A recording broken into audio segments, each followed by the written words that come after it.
This is the Guided Podcast, an interview with the fly fishing industry's top guides and brand ambassadors. On this podcast, we cover topics such as the guiding lifestyle, conservation, different fisheries globally, and gear and technology to improve your game. I'm your show host, Greg Keenan. Before we begin today's show, let's thank our sponsors. Scientific Anglers is the leader in producing the world's best fly lines for over 75 years. Scientific Anglers have set new industry standards with their SA Amplitude family of fly lines, both in technology and performance.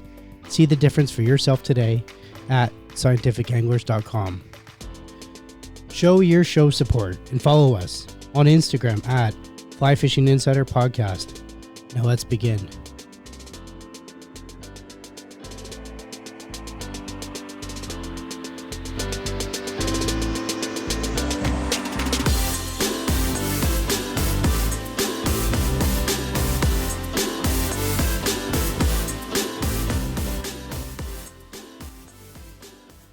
Welcome to Guided. Today our guest is Blane Chocklett.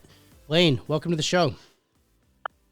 Man, thanks for having me. Yeah, Appreciate man. it. Yeah, we're super excited that you're here. I'm sure all of the listeners know who you are, and you've built quite the name for yourself within the fly fishing world. So before we get into all that sort of stuff, can you tell us how you got into fly fishing itself and the natural progression for you along the way to where you are? Yeah, absolutely. So when I was quite a bit younger, around 8, my grandfather and my dad took me fishing the first time. And we live in the mountains here in Virginia. Blue Ridge Mountains are right in my backyard. Matter of fact, my dad bought a piece of land when I was in kindergarten, and we moved to this place called Blue Ridge, Virginia. And his property backed up against the Blue Ridge Parkway in the National Forest. So moving forward a little bit, my dad would take us fishing a little bit, some ponds and stuff like that. But as I got older and was able to kind of appreciate fishing itself, and they saw that I was really into it, we had opening day of trout season back then, and that was a big part of my grandfather and his brothers and my dad's life as he grew up. And so opening day when I was about 8 years old, we got everything together. We got up 4 o'clock in the morning. This is back then, I think it was the second or third week of March. Mm-hmm. And my mom would fix us lunches and stuff like that and pack a cooler. And we were totally pumped. Kind of like, for me, it was like, I can still remember it like yesterday. It was kind of like Christmas morning. And still dark, obviously, that early. My grandparents lived about 15 minutes from the house. So it wasn't that far to go pick my grandfather up. And my grandmother would be up, and she'd be making, ham biscuits, sausage biscuits, bacon biscuits, stuff like that for us to take on our ride over to the trout streams that we chose, which happens to be Jennings Creek. Which happens to be in the National Forest, and it has a bunch of fangers that have native brook trout in the headwaters. And so the route that they chose to go that way, and we spent a little bit of time at my grandmother's talking and stuff. And by the time we left our house to get to there, it's probably about 5:30-ish, something like that in the morning, and get to my grandfather about that time and pack everything up. And the Blue Ridge Parkway is the way we would drive to this trout stream. And so it's kind of like the Skyline Drive that you hear about in Virginia and whatnot. And it was I'll never forget it. You're hearing all these stories about my grandfather and my dad telling, how they used to hunt and fish and tell these old stories that they would do. And it's been etched in my mind since then. We were driving as the sun's coming up. They're talking about their first trout fishing trip together. And not only did that just register with me forever, but it also just, it instilled in me as a part of a tradition right then and there, even though I was 8 years old. So sun's coming up. They're talking these stories, driving beautiful, Virginia's a beautiful state. If people haven't been here, it's very diverse, obviously. It's been a big part of my life and the whole learning thing that we could talk about later. But anyway, getting to the streams and stuff like that, we, you'd get there and open the day wasn't until at noon. So we'd get there and kind of get our spots. And then next thing you know, you got an 8-year-old sitting on a creek bank looking at trout all over the place and can't do anything for 3 or 4 hours. So that in itself was kind of tough. Kind of like a little kid sitting under a Christmas tree Christmas morning, and you have to wait on your dad to get up or something before you can open up stuff. So I had to sit there and do that for 3 hours. And, it was just an experience I cherished. My granddad and dad both used fly rods, and they always did. They had fly reels as well, but they would always use live bait or artificial stuff for, worms or canned corn or salmon eggs or anything on those opening days. But I did learn at an early age how to get a dead free drift. Very much like the tournament check nymphing deal, using a long rod, using monofilament, and keep in contact with it may be a worm or an egg or whatnot. And they taught me that, and I learned that day how important that was to get bites on a regular basis. So even though we weren't using flies, we were using fly rods and all that, and it just instilled in me at a very early age not only the tradition of what my dad and grandfather always did when he was growing up, but it came to be a big part of my career later on based on what I learned that day. I love it happened to be later on that week. Go ahead. Yeah, I was gonna say, I love how that you just said that, how that one specific moment translated into becoming who you are today. Yeah, let's continue. Yeah. Yeah. So we had an unbelievable day. I mean, we reached our limits fairly early because they learning from them and seeing how it was done. There was obviously a lot of fish around. The one thing I did know right then and there is I didn't like fishing around people, and even though we were not around a lot of people at the time, opening day brought out a lot of people at one time. So you'd have a ton of there's a lot of water down there when we were fishing, and, it was just, very upsetting to me at being age, not wanting to share. You'd have people come up near you right as the opening day was starting, even though you'd been sitting there for 3 hours and had this pool to yourself. And there was plenty of water up and downstream. Somebody would come right across from you and want to fish near you. I was like, I knew right then and there that one wasn't right. Two, I didn't like that at all. So after you had the opening couple hours or whatnot, we got our limit, and then we were just fishing and putting back and whatnot. And I didn't want to leave. I also realized then, I didn't love that whole aspect of catching and keeping either. Even at that age, I just enjoyed the catching side of it, not the killing side of it. Not that I'm against it because we ate them and all, but it was just more about the sport. Yeah. So moving forward later that week, I happened to be at a grocery store with my mom, and this would have been in the, I think, mid-'80s, something like that at the time. And we happened to go by a magazine rack, and I noticed a fly fishing magazine. It happened to be a fly fisherman magazine, and it had a guy with a beard on the front cover landing a big brown trout. And I will never forget that. It was one of those things where I was like, man, I gotta have this. So I found my mom and asked her if she'd buy it for me. She did. And the funny part about it is we were driving later on to my grandmother's house, and I'm sitting there looking at the magazine and reading all I can about it. And this is my grandmother on my mom's side, not my dad's side. And my grandfather passed away in a train accident before I was born, so I never got to meet him. But I went down in his basement where my grandmother still had all his tackle and gear, and just kind of looking through stuff. And I found this colored line. It looked a lot like my grandfather. It was my grandfather's line, and it looked very much like the yellow line in the magazine. I believe it was yellow. It might have been green. But anyway, I took that home with me, and I strung it on the fly rod that I'd used the week before, and kind of trying to figure out how this thing worked. And based on what I was seeing in the magazine and all, my dad got home later that day from work and was watching me what I was doing in the yard. And the funny part about it was, it ended up not being a fly line. It was actually a weed eater line.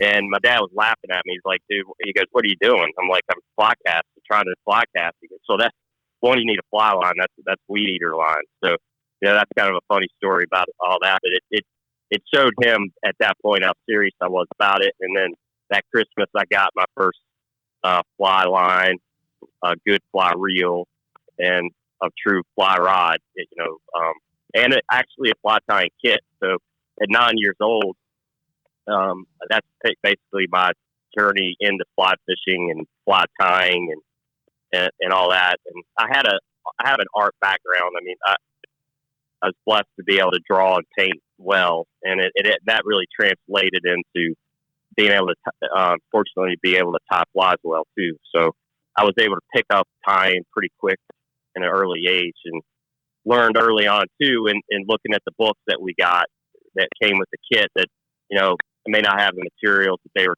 calling for in the book, and so I would improvise and go to craft stores and different things, and kind of go from there, and started playing around. And shortening that whole story up, the next spring, the next trout season, after that whole opening day morning session, I asked my granddad if he would take me up to the native section so I could catch my first true native trout on a fly that I tied, and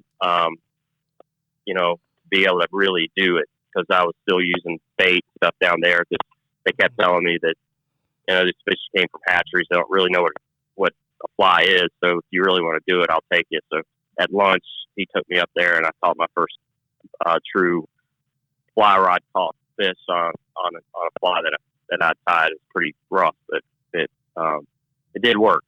Native rookies, if you don't spook them, are pretty hardy and gullible, and so that worked in my favor. It's only about 5 inches long, but I'll never forget that either. Yeah, but it felt bigger, didn't it? So, wow. Yeah, Blaine, there's ton of info there. First of all, I love the authenticity of the story. I mean, it's just so cool to hear how you remember it, like in such detail, to this day, and how it set everything off, for sure. Couple things I want to just pull out of that really quickly. Do you still like fishing alone, or do you like crowds? It's very rare that I get. Oh yeah, I mean, absolutely want to fish alone. I mean, if me and a buddy or me and clients, I do not like sharing. Selfishly, I don't like sharing the water. I just don't. Not that I don't like people.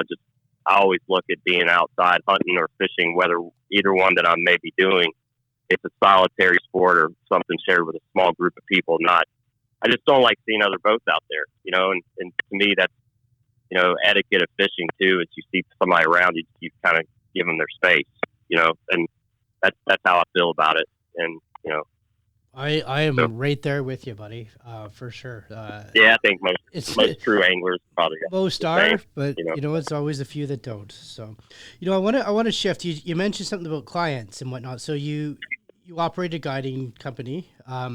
Let's touch base on that, and where you guide from, what your river is, what species you're targeting, all that sort of stuff.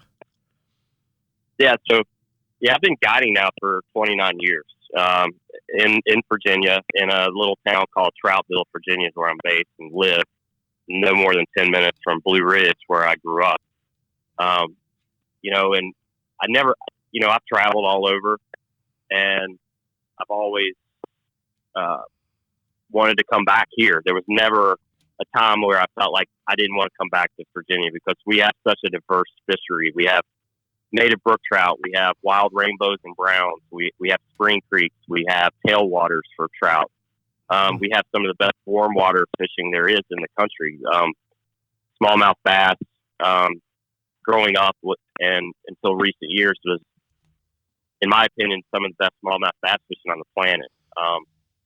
And as I became a teenager and learned about striped bass, and we have, the Chesapeake Bay close to us, and we have migratory fish that come up in spring up our rivers to spawn, and we have all that. And, having that along with muskies, which really is kind of a passion I have now and it's had for 20 years, it's all been a huge classroom for me, and it's the diversity of it and the clear water of it, and being able to see how fish relate to your offerings, whether it be live bait or conventional lures or flies.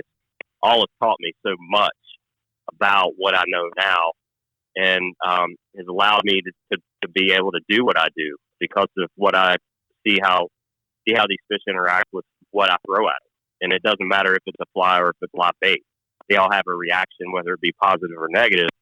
So learning all that fishing as I grew up, and then translating that into a guide career, which actually started when I got my driver's license at 16 years old when I was still in high school.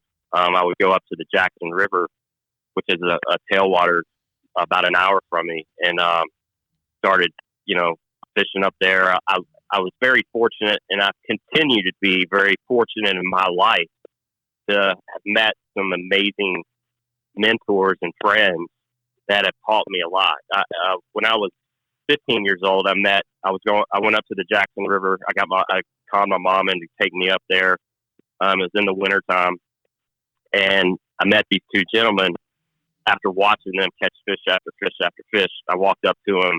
It happened to be Harry Steve, who's a legend in fly tying in the fly fishing industry for terrestrials. He's written a book called Terrestrials with Ed Koch, and it's, he's an amazing tyer, innovator, and fly angler.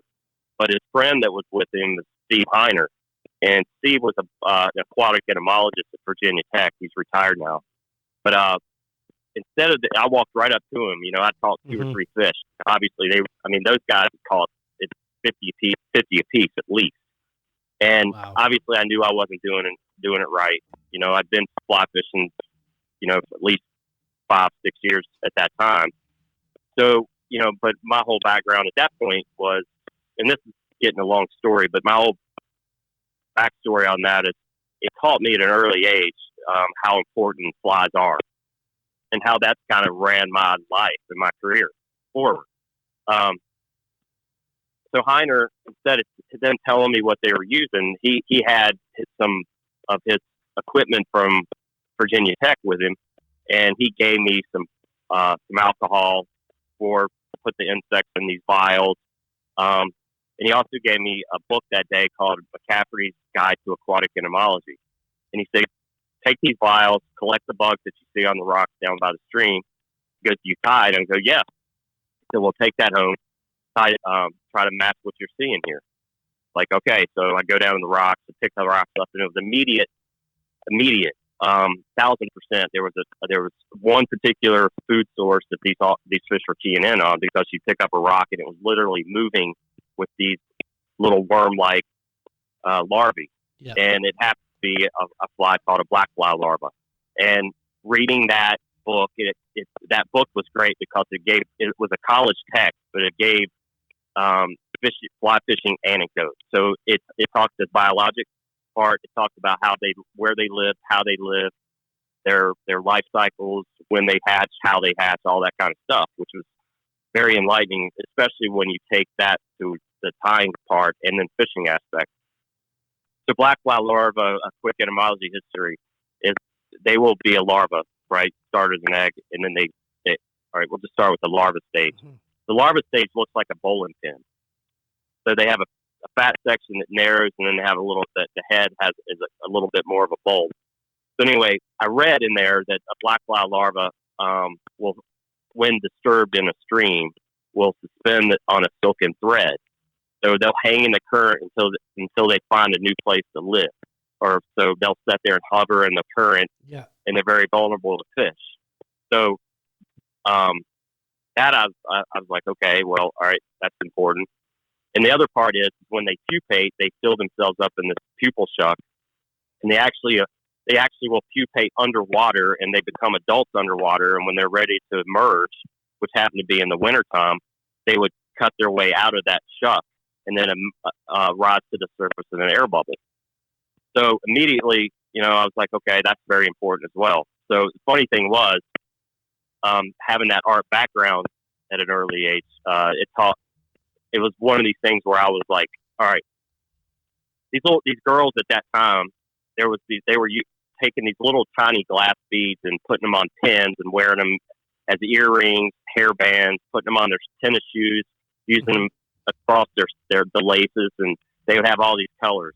So it was like one of those things back in the 80s where girls would wear 2 or 3, 4 pairs of socks, and roll them down, stuff like that. So it's kind of showing my age now, but that happened to be a fad as well at the time. So we had a craft store, nearby, and I got my mom to take me to the craft store. So I bought all kinds of these clear glass beads. You name it. I've got like 30 or 40 colors of them.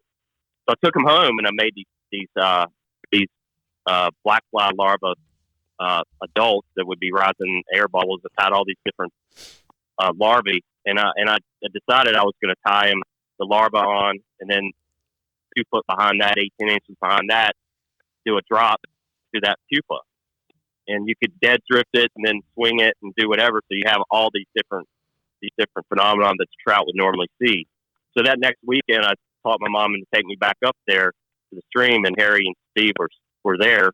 And immediately I had success from what I'd learned. And they saw that. And Heiner, after an hour or so of watching me catch fish, he came up and said, obviously, you figured something out. And it's like, yeah. And he goes, let me see what you're doing. So I showed him what I was doing and showed him my box. And he started laughing as soon as he saw it. And I'm like, dude, I'm 15 years old. Like, my time's not that great. He goes, no, it's not that. So he opened up his fly box and he goes, it's the same thing. And so he and Harry kind of took me under their wings at that time. And, but it taught me a ton, because that next weekend, after coming there the first time, catching 4 or 5 fish, and then the next weekend catching 30 or 40, it showed me very, very early on how important flies are. And that became a passion at that time. And Harry and Steve Heiner both were great friends, mentors, but they also made you earn it. They always would pull your leg. They were just great mentors. Yeah, they didn't give you the answer. That's good. So it taught me a lot at that point. And I think, Blaine, that's what a mentor should do, is make you earn it, right? Like, they're there to mentor you, not give you the answers. And I think that's awesome that they taught you in that regards, in that way.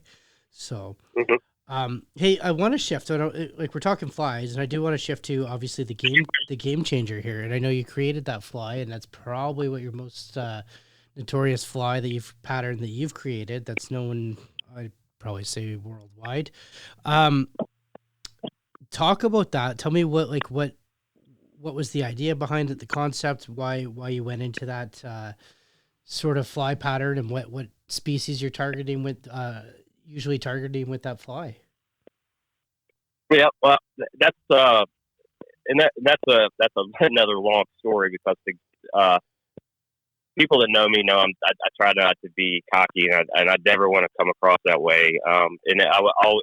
When I named it that, the Game Changer, I felt like it was going to be, people would take it the wrong way.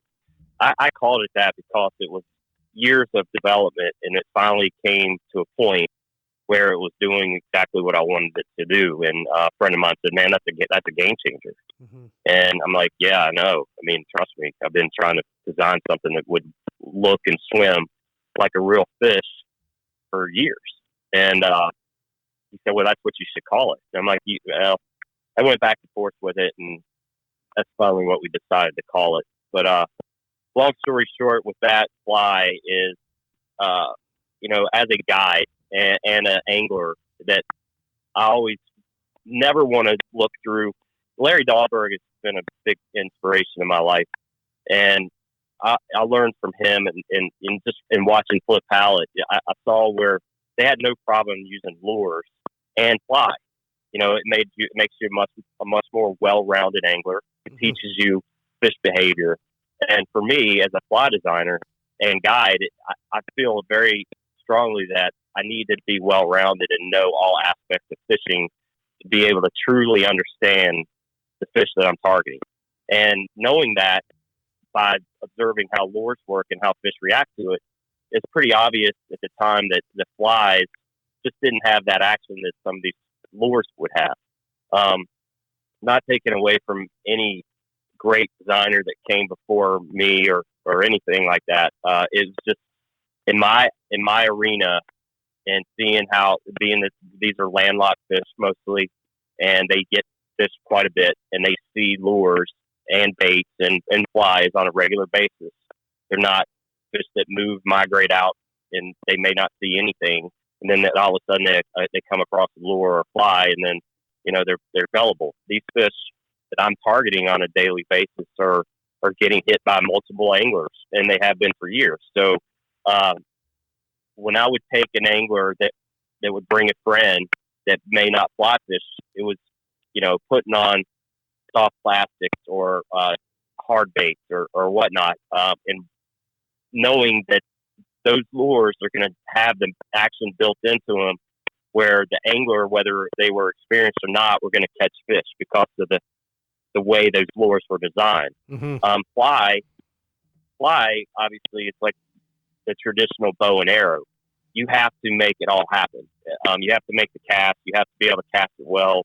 Then you have to manipulate the fly to make it look like a food source that those fish are going to want to eat. And it was obvious in my early days of guiding that we just didn't have it. There was stuff that was very fishy and fish would eat, but the big fish that I was, Larry also has a saying that there's several, tiers of an angler's journey. It's one, that they just want to catch fish. Two, they want to catch a lot of fish. Three, they want to catch a big fish. And then once they've done all that, the next thing they do is they want to catch fish how they want to catch it, right? So, and that's kind of how fly anglers generally are. But when you get to a point where you caught a lot of fish, you start targeting the bigger fish, and I've kind of backed myself in a corner, whether it's smart or not, over the years of targeting large fish and fish that don't like to eat. So that being said, that whole journey for me, and loving the challenge or not being very smart, you can look at it one way or the other.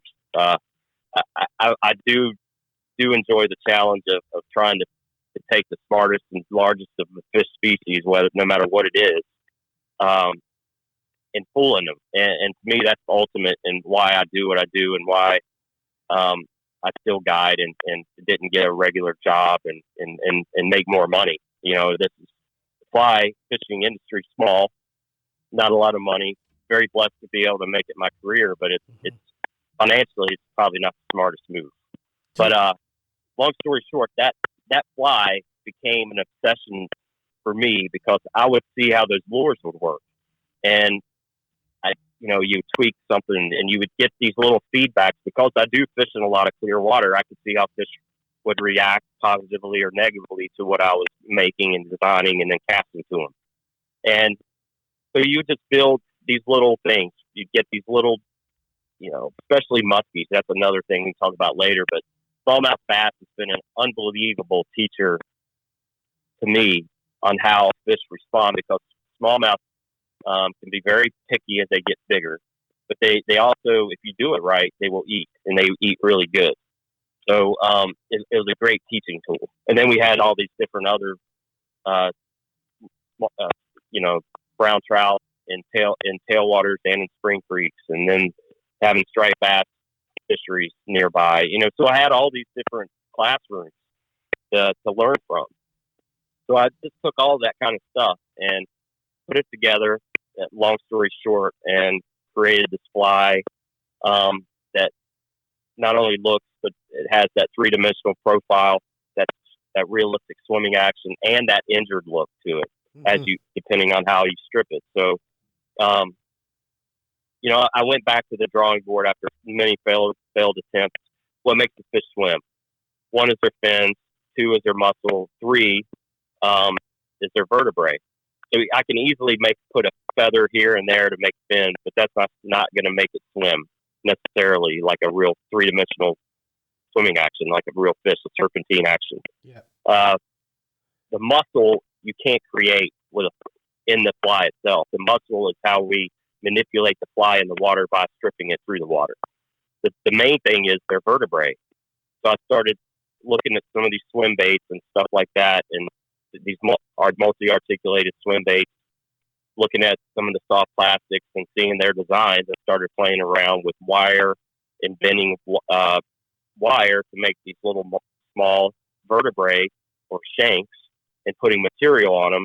Long story short, and ended up creating what is now the game changers from that. Wow, cool. I like it. Definitely a fly that I'm sure most anglers have in their fly box. So for sure, I do want to shift here. I want to shift to, we talked about musky, or you mentioned musky in there. You're known for fly fishing for musky, and I want to talk about that fishery in itself. And I mean, I'm up here in Canada. We have musky in the still waters and in the lakes, and in Virginia. Do you have it in the rivers, or is there lakes that you're flying? We do. Yeah. Can you walk us? Yeah, we're fortunate. We have them in lakes, rivers, creeks, all of it. They're naturally reproducing. They do their natural thing, even though that a lot of the rivers that I do guide on and fish, they weren't native to the area, but they've been here, I think, since the 50s or so.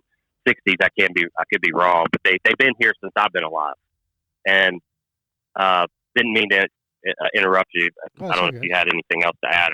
The only thing I think, Blaine, that I want to ask is, what is it about this fishery that you're so attracted to? What is it about this fish that you're so attracted to? And what do you think? Like, because I'm starting to see a rise, or I'm starting to see a lot of fly anglers taking more interest in this fishery. What are your thoughts on that as well? That's what I'm just going to ask you.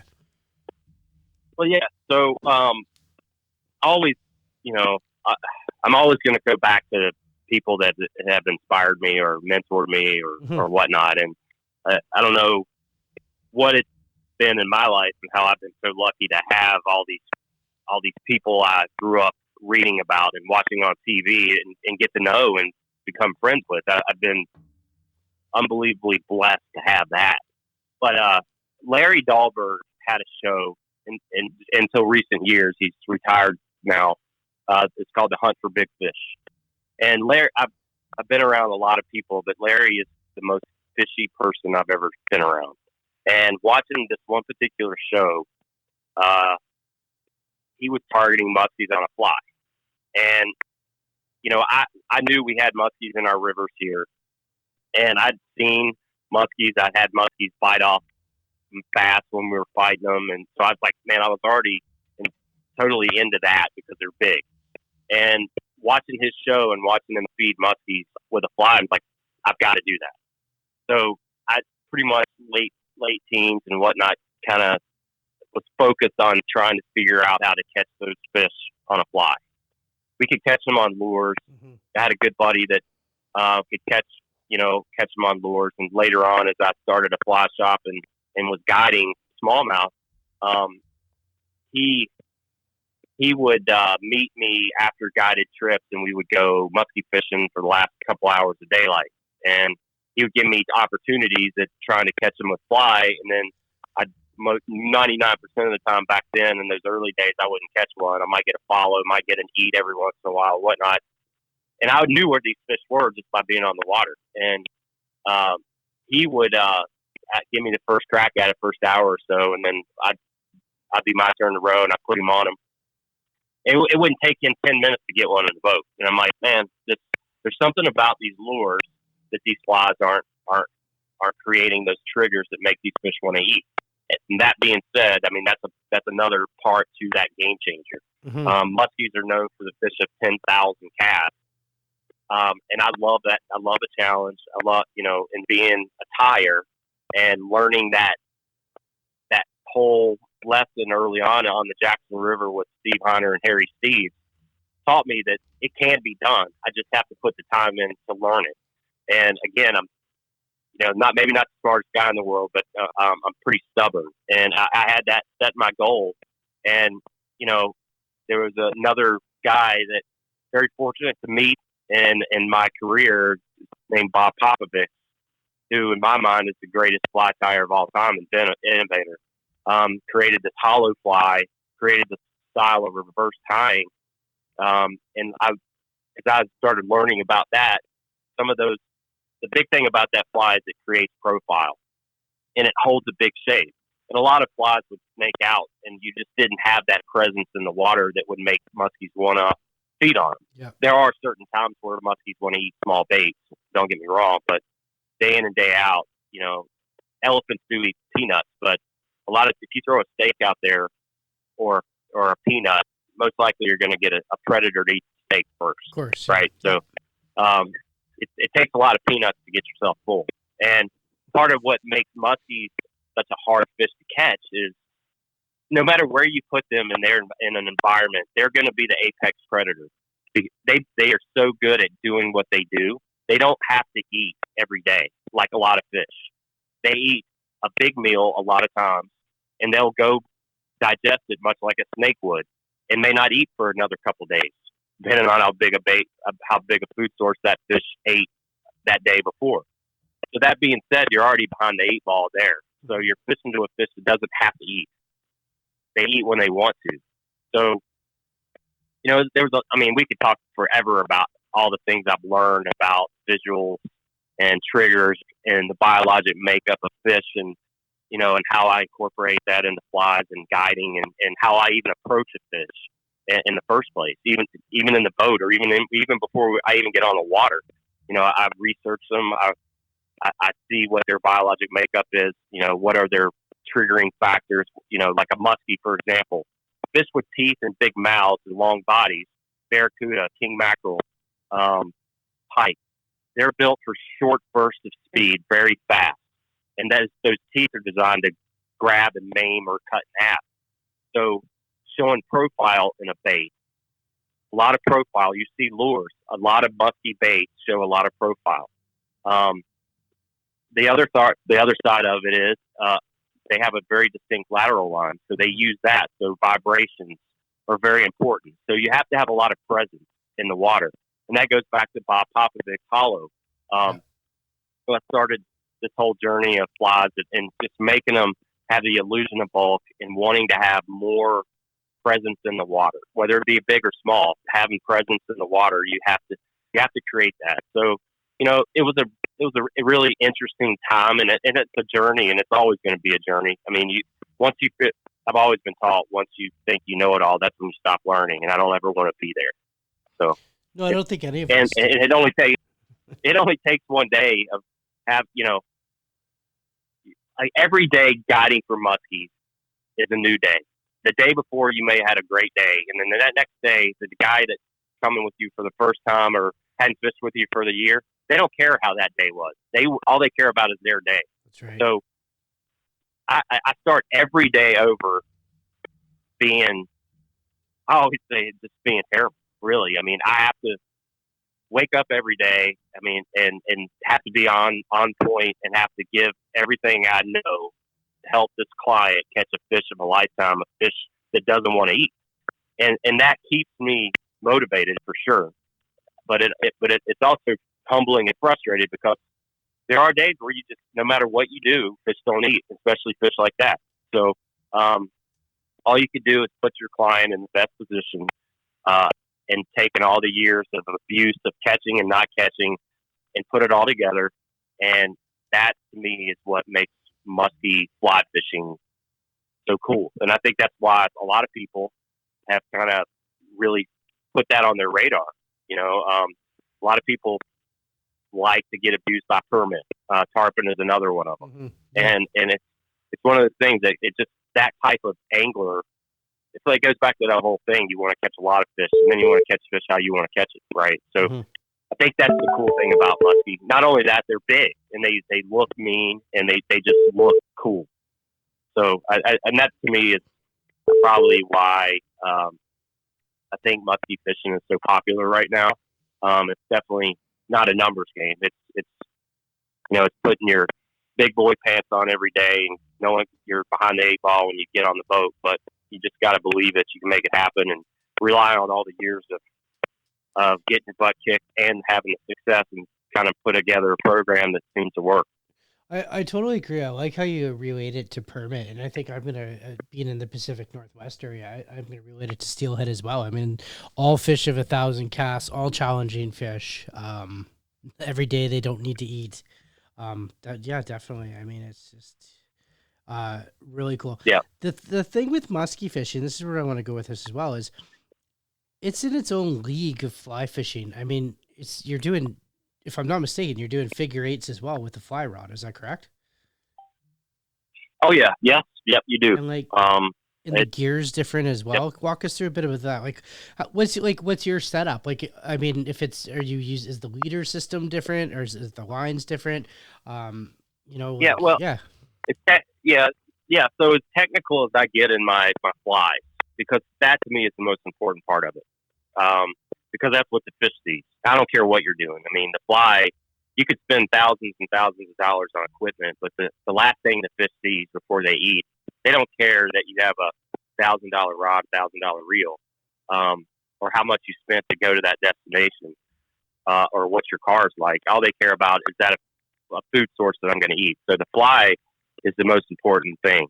The next thing is the vehicle to get that offering to that fish. And, being that this was it's been a new thing relatively. I mean, it's probably been 10 years now that muskies kind of hit the scene, but for some of us, it's been doing it for a long time. We've been playing around with it for me, like 20 years. I was fortunate to be able to work with a company called Temple Fork Outfitters, and be able to become a part of their family.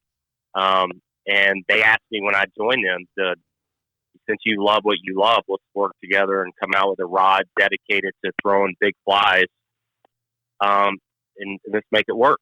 So we look at actions and stuff. And, the biggest thing is people like fast action rods, and they're great. And I like them too, but it's not a great tool for throwing big flies over time. It may work really well if you're not casting all the time, and you're not going through the fatigue. What happens with a fast action rod is the rod recovers really quick. So what also happens is you feel all that kickback and recoil through the rod into your arm, wrist, forearm, and all that. So finding a rod point that's kind of in between, that's not going to break down, throwing that big grain weight of not only line but that fly out there, that it's going to be able to, one, it's going to be able to hold up to the abuse. Two, it's going to be able to absorb some of that shock and kick over, which also creates slack in your cast, which also makes you not cast well. So knowing all these things and going through all the trials and errors, faster rods will, one, hurt you over time physically because you just feel the kick over. Not taking anything away, it's just not the right tool for the job. I mean, I learned a long time ago too. I mean, you can make your job a lot harder by using the wrong tools, right? Again, I love fast rods, love them, but it's not for big flies. Now, if we were making 10, 20 casts a day to a muskie, that'd be a different story, right? But meaning that you're going to be casting, not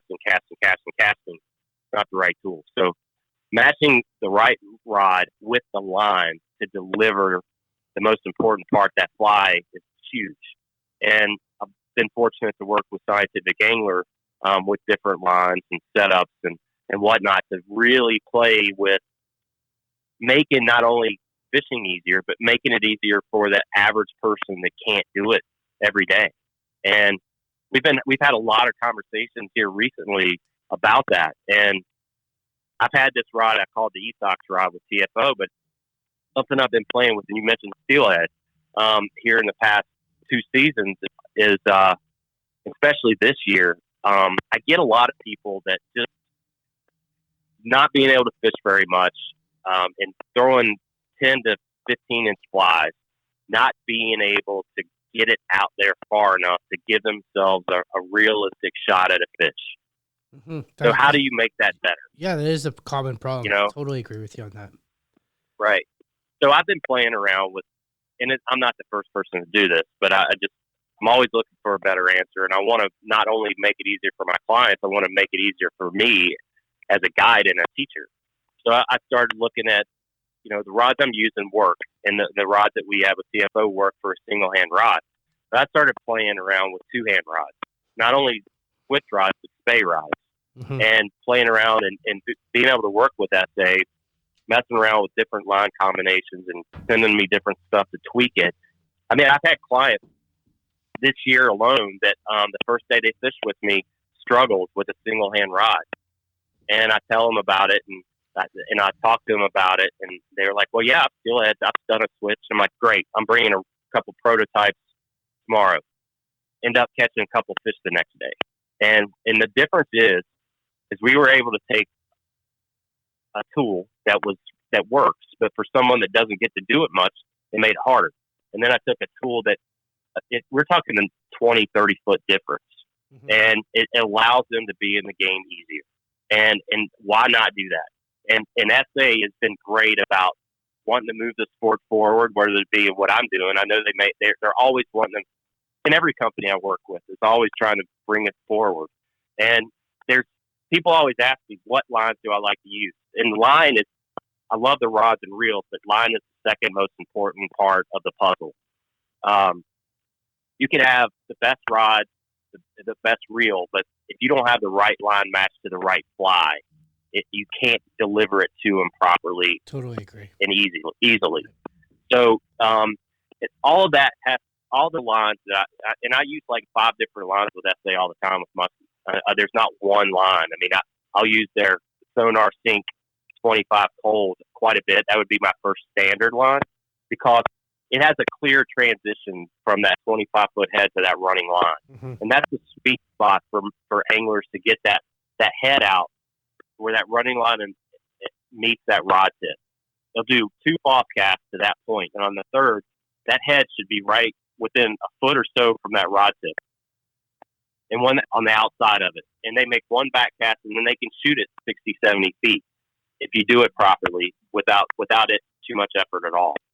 So knowing those things and letting SA know these things, and then sometimes we have faster running water and it's deeper, and we have to get the fly to the fish faster because it's in a short window of time where the fish is going to be in their field of awareness. So at that point, they have these triple density lines where it allows us to get down faster, stay in better contact with our fly, because as big as muskies are, they usually eat coming at you. You don't get these bone jarring eats. You get these little ticks that feel like you hit a leaf or you hit a branch, and that branch gets a little heavier and heavier as you keep stripping. Next thing you know, you feel a head shake. So you have all these little nuances within the game that makes it so much easier. And then there's times where those sinking lines aren't good because we're in drought situations, where then I'm using more of a slower sinking fly, more of a buoyant fly, and I'm using an intermediate line and a line very similar like the Sonar Sync 30 Clear. That line has a really nice head. It casts well. It fishes, more importantly, well for me in my water situations when we're in lower water situations. So all those things play into my arsenal and my tools to make the job easy. So I mean, not only are you looking at water quality, water levels, all that kind of stuff, you're also looking at ambient light. All these different things play a role in how I decide how we're going to approach each day on the water. And being able to work with companies like TFO and Scientific Angler and all these and all that, it makes my job easier. And then the end result, it makes my clients' job, it makes their day more enjoyable, and makes them want to come back. So, wow, it's just like you're just so like informational. I'm just sitting there. I'm learning as you're talking as well. As I've actually never fished for muskie, particularly in a river setting, and just like the faster water and all that. It's just so. I think you got such a wealth of information. So, Blaine, I'm gonna have to bring you back. I'm just going to say it there. Yeah, man. We're going to have to bring you back on the show. And I think what I'll do is I'm going to ask listeners to send out messages to me and to get the questions about this fishery. And we'll form a show formulated on that. I did one with Joel and it worked so well. So, but in the meantime, if listeners wanted to reach out to you or ask you questions personally or find out more about what you're doing, the great things you're doing with your as your ambassadorship and your guiding, where can they find you at? Sure. Well, on all the social media, it's Blane Chocklett Fishing on Instagram and on Facebook, and I have a website that's being reworked. It's going to be BlaneChocklett.com. And the other thing is, fortunately, I have a book that's coming out this fall, and it's going to be a lot of fishing anecdotes and a lot of what I just talked about it with fly design and kind of highlighting my patterns that I've been creating over the past 20 plus years. So, looking forward to that too. So, it's been a life journey, and, you know, I've been very fortunate, like I said, to not only have being blessed with an artistic background, but also being able to meet the right people at the right time in the industry and in my life to help guide me to where I am now. Awesome. I love it. You know, Blaine, I'm going to put all the details that you just mentioned in the show notes. We are going to get you to come back on the show. We'll talk about the book as well.